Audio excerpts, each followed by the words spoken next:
Remakes are sort of a tough thing to really do. How could someone take such a beloved IP, something that somebody considers a masterpiece, and somehow rebuild it in an entirely new way while still keeping the framework for which that idea set? It's an extremely daunting task, but we've seen some damn good remakes over the years. While some things don't need remakes because sometimes they can be special with the flaws they have, and somehow fixing those flaws can make an entirely different result. For example, some remakes catastrophically fail and ruin the experience completely, and miss the point of what the original IP was in the first place. But what happens when the piece of media in general is outdated? Something that was a concept on the drawing board that never really hit its mark despite being relatively successful. But the creators behind it couldn't show their true vision because of technological limitations? I'm talking, of course, about the original Metroid that came out in 1986. This game was a bloated mess, full of copy-pasted layouts, frustrating design, and questionable choices at that. Metroid was desperate for a polished update, and with how impressive Super Metroid was, there was bound to be something, a way for the creators of Metroid to give us their true vision for what the first game should have been like, and that game is Metroid Zero Mission.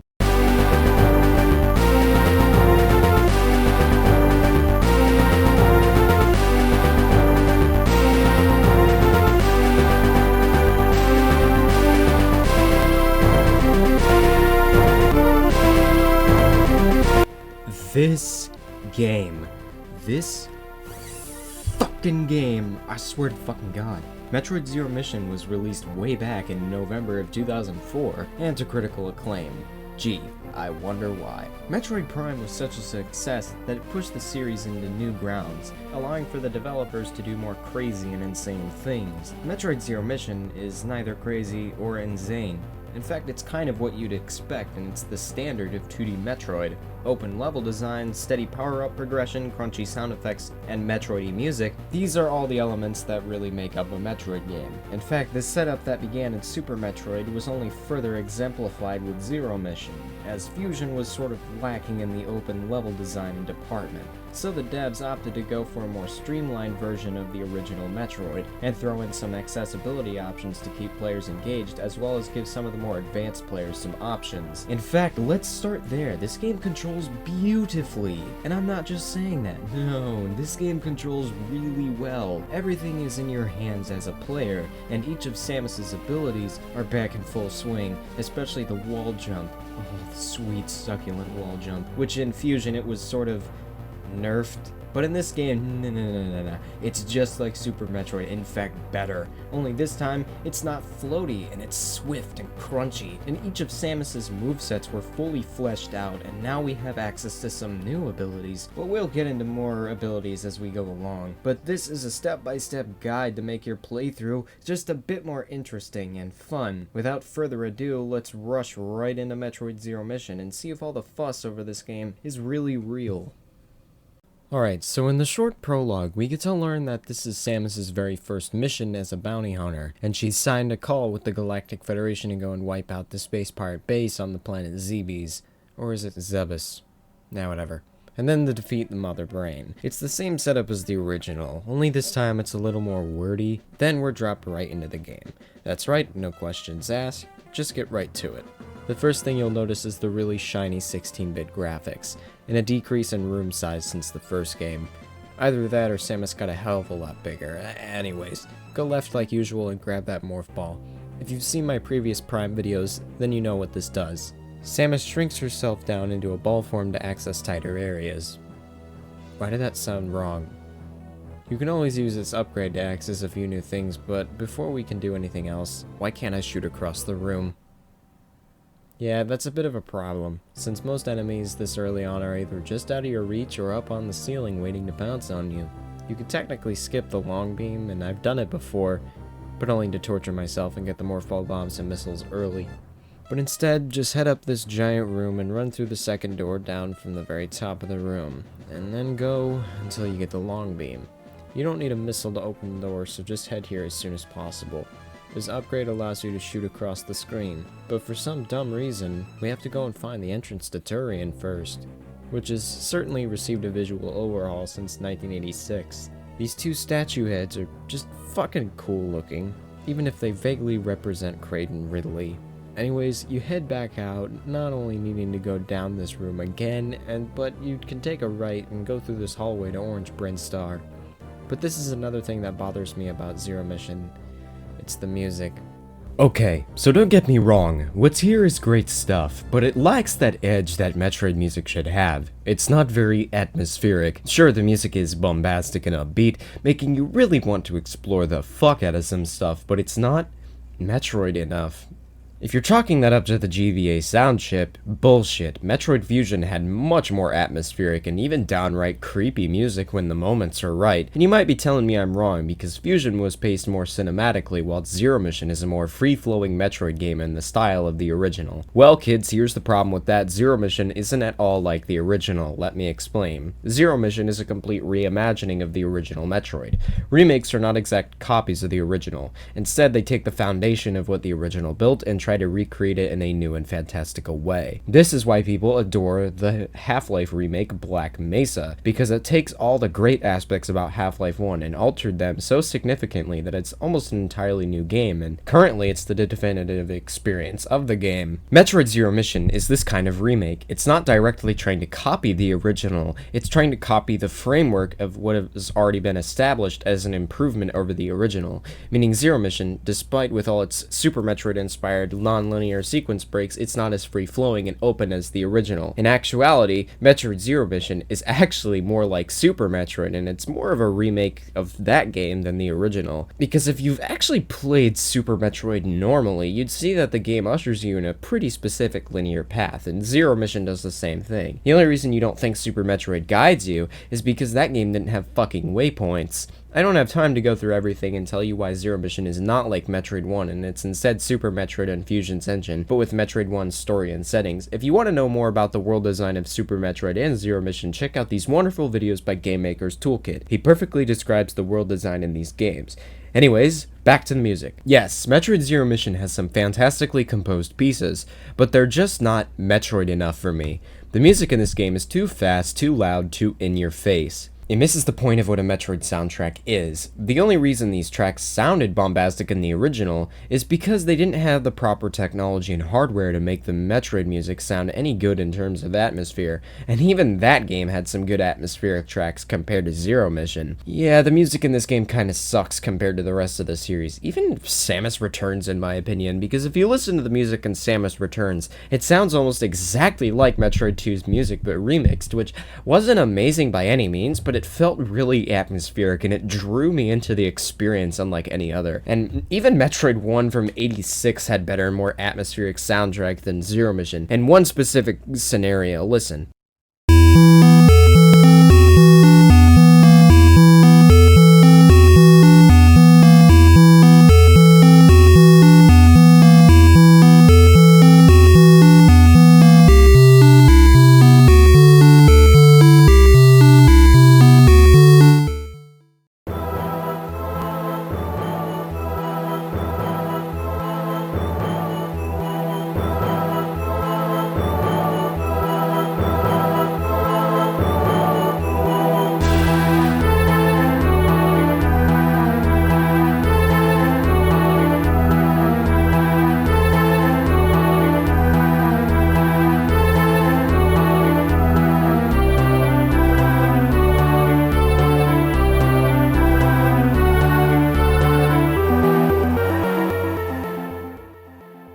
See, the original has this edge to it. It's slower, more thoughtful, it's more somber than the newer counterpart. And the newer one, it just kind of ruins the vibe of what I had with the original almost completely. Perhaps the devs were going for a more bombastic setting, but the thing is, their execution made something much better and more defined the music for the entire series. However, there are some tracks in Zero Mission that I'll get more into later. They are just pretty damn good. But back to the game itself. So we head down here and go through this earthquake room to grab the missiles, and on our way back, this giant worm who dies with 3 missiles.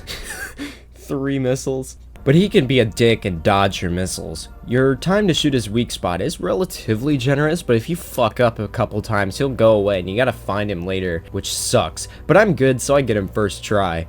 But you newbies might not get them the first round, which is okay, because you'll find them later again. But now it's time to grab your precious Morph Ball bombs. So head up this room again and go through the door on the right. Now you're in this blue squishy looking area, and you're being chased down by fucking flies. Eventually you'll find the worm again in this room, and if you didn't kill him the first time, you get to see him here. He does go down in 3 missiles still, and you gotta make your shots count for the love of God. Don't spam your missiles unless you know where to hit him. The worm mini boss will drop the charge beam, which isn't that useful, but it does allow you to charge your beam up to do extra damage in case you run out of missiles, which is nice. Your charge beam isn't terribly important in the 2D games like it was in the 3D games. It's much more important in Mercury Steam's games, but in the other ones, not really. But it's not very useful in this game because enemies are fucking weak. This game is very easy, which is why I think that it should be everyone's introduction to Metroid, because it's a difficulty that can be managed if you don't suck at video games. It's a lot more manageable than most modern games, actually. You just gotta get used to the controls and how snappy the game feels. Yeah, the movement can feel a bit janky, despite it being really good. A longtime Metroid fan won't really notice it, but a new one probably will. This movement can feel a little jerky, especially after landing a jump, because you see, there's a brief period where Samus slows down and has to pick up momentum again once she lands. It does not feel good, and Fusion did not have this problem. And this problem in Zero Mission makes it less replayable for me because sometimes it just gives me a headache to see this jittery stopping motion every time you land a jump. This is another drawback to Zero Mission from Fusion and Super. Their movement was so much more graceful, and here it's jittery and her animations look too fast and not very detailed. However, Samus's sprite work looks great. It's really well done, and they did a good job with her aesthetic and the power-ups. However, sound design has suffered a downgrade from Fusion. Nothing is as crunchy as it was there, making combat here feel a bit weightless and drab. But anyways, after heading through and grabbing the Morph Ball bombs, we can finally head up to the next 2 areas of the game. So go back to where you found your first missile upgrade and be sure to collect the upgrades you see. Also, let me explain the mini-map real quick. If you see an open circle, it means that there's an upgrade in that chunk, so look around that particular area for the upgrade, because remember what I said previously, collect every single expansion you can get your hands on, because sometimes they can be overly difficult and they're just not worth it, but whatever. Every time you can reach one, you should totally get it. But I don't do 100% runs of Zero Mission, because this, like, 100%ing this game and Fusion, it's just fucking torture, because sometimes these things can be like needles in the haystack, or doing their fucking puzzles just, oh, they suck ass. I did 100% the Prime games once, and I was so burned out by the end of them, I just didn't care anymore. And I'm not a completionist, and I only complete the games that if there's some sort of special ending to go after. The reason I don't like to 100% these games is because it makes it too easy by the end if you have 250 missiles and 10 energy tanks. It's just fucking effortless by then. Even if the difficulty in Zero Mission scales based on the amount of items you collect in certain instances, I just don't like collecting them all. Norfair is pretty cool, but too bad we're not staying long because we don't have the power-up grip yet. So head straight left and go up the elevator and you get a dead end at Criteria. Criteria is where Samus parked her ship, but I find it odd we don't start the game here. But anyways, there's a barricade blocking your way and there's no way to get through it without a certain item. When you do find that item,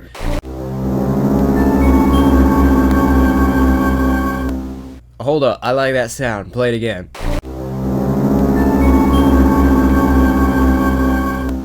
Damn, sounds like something I'd hear in the back of my head during any one of my daily routines. Alright, time to go pick up the pizza I just ordered. Am I out of gas? Okay, so unknown items are things you get in the early game that are accessible later on. It's not important right now, other than we get to destroy these shiny bricks. So, as we continue on, we drop down here and grab the power grip. This upgrade allows you to hang off of ledges and aim at targets, or simply use it to platforming to pull yourself up over ledges. I really like this upgrade. In fact, the game is unplayable without it. So after getting it, head back through here and stop at your ship for a free save and ammo refill. Then head back down the elevator to Norfair. So after heading down the elevator, make sure to go right back through this hallway using your newfound upgrades to collect a few goodies along the way. But then we're gonna go get the next upgrade, which isn't too far away. All we have to do is go up through this room and then go through some tricky platforming sections that aren't too hard once you get the hang of it. Fuck! But anyways, you get the ice beam, which allows you to freeze enemies and use them as platforms, or an easy kill. Some enemies can't be frozen immediately. They take more than one shot, so it's balanced. But who the hell cares about balance in a video game? That's right, no one! If you do, you're trying to limit people's fun. That's what I find so insulting about modern game design. They just try to balance everything, and you know, sometimes it's okay, and like, especially in PvP games, but in single player games, it's fun to have chaos and unpredictability. You know, it's what keeps things interesting, because, you know, nature is often unpredictable and interesting, and maybe it's natural for things to be killed. Anyways, you nab the ice beam, and you get to head back up through Norfair, and the game gives you an arbitrary objective to head to Kraid. Fuck that. We're gonna play this game how we want. There we go. Yep, Metroid Zero Mission is a game all about sequence breaking. If you're not a sequence breaking machine, you're not playing Metroid right. Unless you're breaking the game by glitching out of walls like in Prime, and that's just if you're fucking crazy. But anyways, I went down and grabbed the high jump boots first because I have a plan. After I grab the high jump boots, I'm gonna go back through Brinstar. So go up to the top of the red tower room, and then go through the right into this like green brick area. And after going through a few rooms and collecting a few upgrades, we can jump up here and go grab the Varia suit, which reduces your damage taken by 25%. It also protects you from superheated areas, which we'll come back to, but there's an incredibly necessary upgrade in Kraid's lair. You experienced players know what I'm talking about. This thing is pretty fucking fun. So we can backtrack down to the very beginning where our journey began, in this hallway, where we can drop some Morph Ball bombs and open up this passage. When you reach the elevator, just take it down to the next area of the game. Upon reaching the top of the main room, it's time to hit the first save station because this area has some pretty cool shit. By now, you should be determined to beat the game because this area can get pretty confusing. But since this is Metroid and not Castlevania, the game can keep you engaged. Oh, sorry, were any Castlevania fans watching not pleased with my shitty remark? Well, fuck you, Castlevania is shit, and anyone who says otherwise is wrong. What is this stopping to attack bullshit and not being able to aim up or down and attacking? Fucking jump slashing and bullshit. Fuck Castlevania, I'm sick of it. Kraid's lair is a pretty important milestone in your journey. Generally, it's a player's test to see if they're good enough at Metroid to make it through the rest of the game, and that's exactly what Kraid's lair teaches you, as it shies away from a more linear structure in favor of something more akin to what Metroid is actually like. A slow, methodical journey of exploring a unique alien environment to find the solution to your problem. As a big chunk of this area cannot be accessed without power, and turning on the power is crucial, and it's not really easy to find that power source either. In some rooms, there's these like zipline thingies on the ceiling that will allow you to traverse specific terrain that cannot be navigated normally. So getting the power on is a matter of finding this room after going through a specific few rooms, and I'll let you figure that out on your own. But once you turn it on, this opens up Kraid's lair exponentially. So when you head back through another worm boss. It's not hard. It telegraphs its attacks so blatantly that if you get hit by it, you're fucking stupid and you're not trying hard enough. Also, we have the... What? Also, we have the Varia suit, making us invulnerable to the acid, so I don't even have to move. Pump this squiggly bastard full of missiles and collect your prize. Never mind. Seriously, this dickface doesn't drop anything. Why didn't he drop the Spazer Beam? Why is the Spazer Beam not in this game? I want my Spazer! Anyways, you can go back down through the big bad of the area, but along the way you collect another unknown item to add to your collection. Alright, so when you find Kraid's lair, there's this eye thing on the door, then a short Game Boy Advance cutscene will play. This boss looks really fucking cool, by the way. I love how they try to show more of a three-dimensional aspect to this character instead of just a 2D shape like Super Metroid. Anyways, Kraid isn't very difficult if you know what you're doing. You have to shoot him in the eye and get him to cry like a little bitch.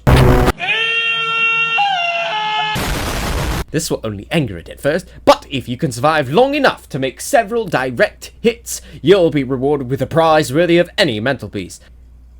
Sorry. Anyways, after you send Kraid crashing into the floor, head through the next room and pick up your prize. The Speed Booster.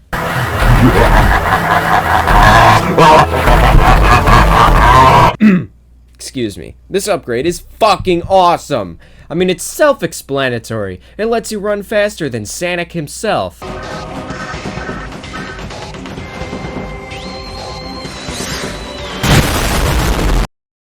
Now we gotta get out of the way, and we need to go back up through Norfair and collect some stuff before moving on to the next boss. Agent Ripley. Yeah, so go back to Norfair and use the speed booster through this spot where we got the high jump boots and a few rooms into this room on the right here. You can go beneath the floor, and there's this way to build up a speed boost in this room, which will allow you to shine spark up here and grab the screw attack before you even fight Ridley, which makes the rest of this game a fucking cakewalk. Then we get the wave beam. With this upgrade allows your gun to shoot through walls, which you guessed it, is broken as fuck. The wave beam will also give you a wider hitbox when shooting, so that's a bonus. But anyways, after making your way down some hallways, you get stuck in this room with these worm assholes. The trick is to blast them repeatedly with missiles, then drop a bunch of bombs under their belly as they try to ram you back. Not hard. There's an energy tank in here as well, don't forget to nab it. But anyways, now it's time to go and face Ridley's lair. But before we can, we enter this room with this larva that's hanging from the ceiling. It's not hard like anything else in Zero Mission, you just freeze this ripper right here, and you stand on top of it and use it as a platform to land shots on these tentacles holding it up in the ceiling. When it drops down here, you can go to the next area of the game, Ridley. This is one of the few moments in Zero Mission that has part of an atmosphere. I mean, this area's color palette should have been a bit darker in my opinion. The game is still a little too cartoony for my tastes. The music, however,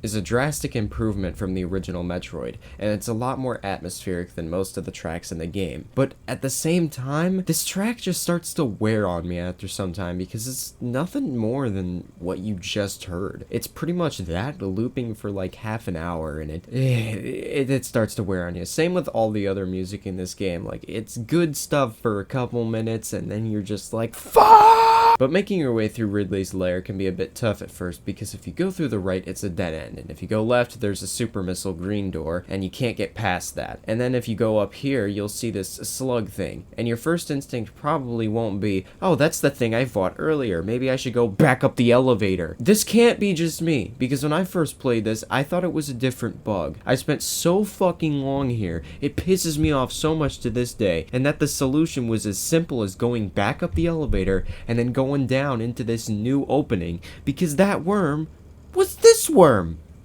Fucking bullshit, right? In the next few rooms, we find the slug that grew up, which is a fucking stupid bee. Number 15, shoot this stupid fucking bee. And it's... Once we kill the bee, you'll get to pick up the super missiles, which do the equivalent in damage to 5 regular missiles. It's kinda broken. The super missile, like Prime 2 and Super Metroid, will open up green doors. Upon opening the green door that we found in this room, we'll get better access to the larger portion of the area, where we'll get to pick up some new upgrades including a super missile expansion and a couple energy tanks and another unknown item. But let me give some critiques on this area as though I do have some more. For one, the layout is a bit tedious to traverse, especially in the original. There's a lot of these rooms that either have too many enemies in them or they barely give you any room to maneuver around said enemies. You might just tell me I'm just bad and need to get good. Well kids, I got news for you. I am good at this game. I have no problem finishing it in under 90 minutes. This area does not bother me one bit in terms of challenge, because this game, so far, is still pathetically easy, to the point where I wish hard mode didn't half all of your items and just made the enemies super fucking aggressive. In fact, none of these enemies have very many attack patterns, because Nintendo R&D1 has never heard of a little thing called advanced AI. The enemies in this game are incredibly static and stale, and we need combat Metroid games to be more frantic and challenging. And I'm so happy that Mercury Steam has taken this route to more challenging gameplay for the 2D entries. But despite the lack of challenge from this game posed by the minimal threat of enemies, there's something quite special to the loop the game provides by allowing you to discover a new location, find blocked pathways, exploring the new locations to find the new upgrades to use on the older pathways to open up new areas. And to my knowledge, Metroid is the only series that is capable of pulling off this loop effectively. Every other Metroidvania can't compare to the way Metroid feels to experience. These games, as far as I'm concerned, are unmatched, irreplaceable, and may this franchise never die or be forgotten. Sorry, back to the game. Once we reach the bottom of Ridley's lair, we keep going left until we find another eye door, which you think something would attack you in this room, but there's nothing. Just silence. Well, the annoying music track still plays, but making the moment completely fucking bland. But through the next room, we get another unknown item and then an energy tank before heading back into the boss arena before being locked inside and...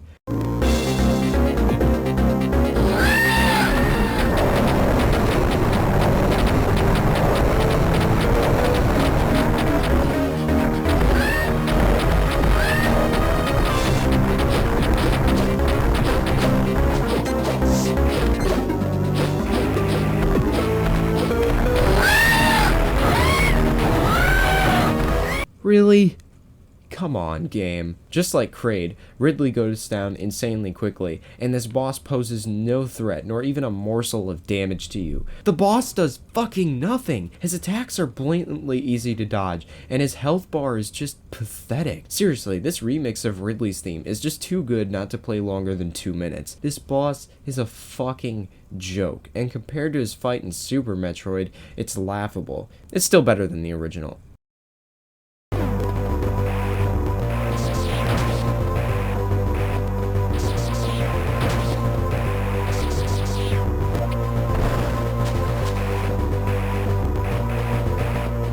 Upon killing Ridley, we make our way up and out of his pit of despair, and it's time to make our way through Brinstar to the statue heads we saw at the beginning, where they will open and allow us to pass through. Open the door and take the elevator down to the final area in the game, Turian.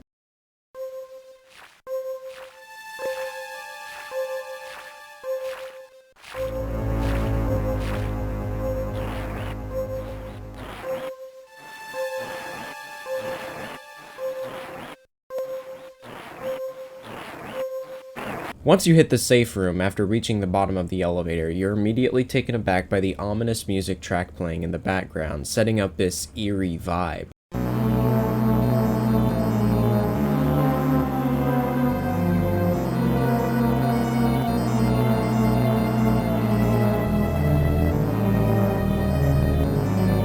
Dead bodies are scattered about the hallways, and when you encounter the Metroids, it's a stark contrast. These things are legitimately challenging. Metroids in this game are super fucking aggressive, and they do not stay frozen for long. To kill a Metroid, simply freeze it and blast it with 5 missiles or 1 super missile. But who would waste a super missile on these dipshits? Turian is very precarious to traverse, and there are tons of obstacles you need to avoid on your journey, like these onion rings. When you reach the bottom of Turian, head into this room and fire missiles at the bubbling shields to break them. You must do this quickly before they regenerate. This task becomes more difficult as you traverse the room, all the while this ominous music track plays.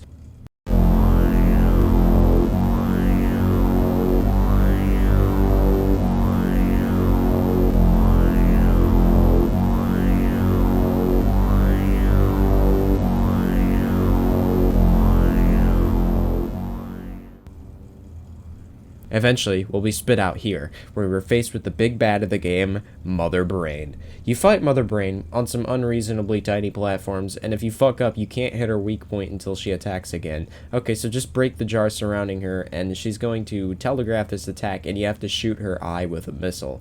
Fuck this fight. It's bullshit. Pray you have enough energy tanks and missiles to survive it, because this basically feels like luck to me every time I play it. Sorry about the storm. There's nothing I can do about that. So in order to kill the Mother Brain, we basically just need to shoot her eye with missiles. But what happens if we run out of missiles? Well, use whatever you can.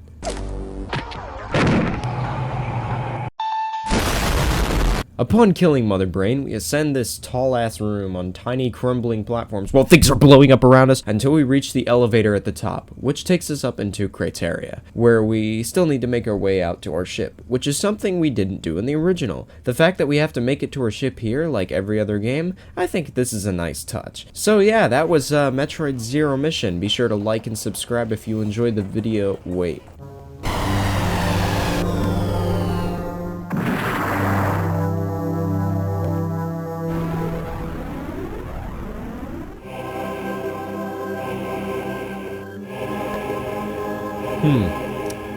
Well, shit.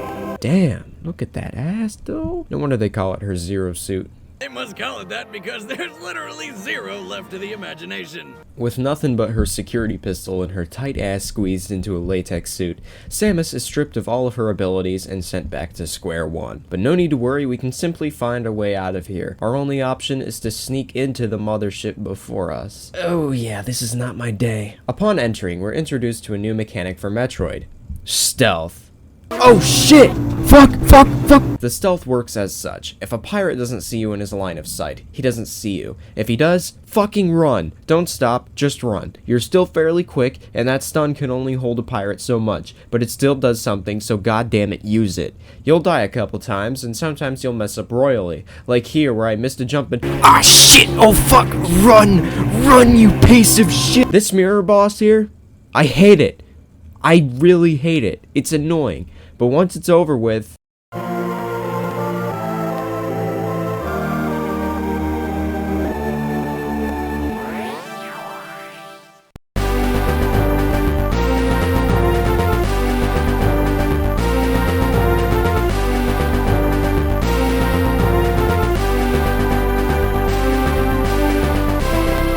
oh my god, this fucking character arc right here.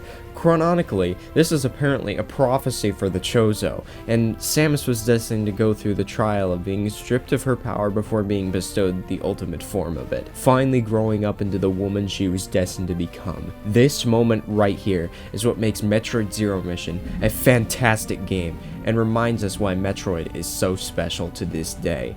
The power shift when you're given all your upgrades at this one moment, and that one shot you give to all the enemies feels earned and worth it. This game's pathetic difficulty finally feels warranted. You do get one final upgrade, which you pretty much only use it for one room. It's the power bomb, unless you want to use it to backtrack, but we're not doing a 100% run, so I could really care less. The final boss, however, is—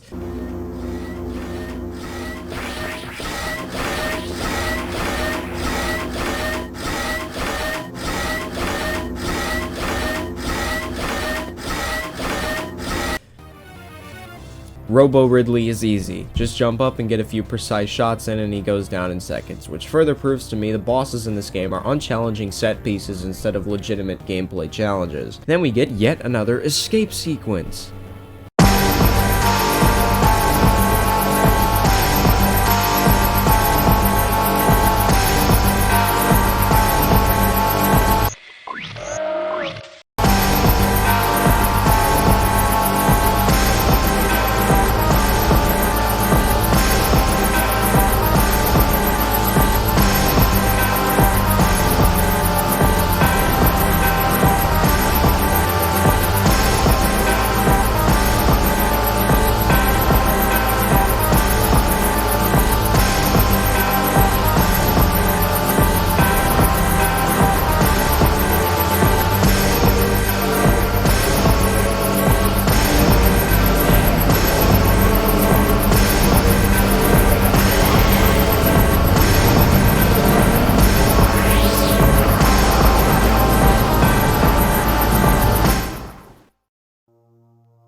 The pirate mothership blows up and we fly into space safe and sound. Mission complete. Yeah. Lol, I finished it in 90 minutes.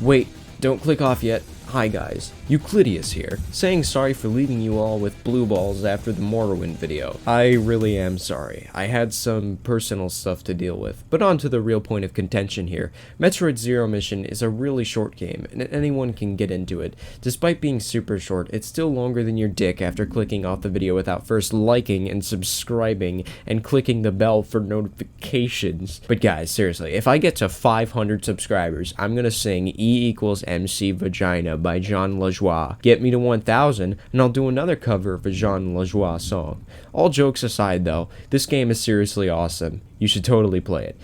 Oh wait, you can't, because Nintendo doesn't want you to pirate their games, and that's the only way you can play this right now. Or you could go out and buy all the old hardware, which will cost you a premium, upwards of hundreds of fucking dollars. That's the only legal option. By the way, Nintendo makes no money off the only legal option. Why don't they just fucking sell these games on the Nintendo eShop? Well, because they're fucking retards.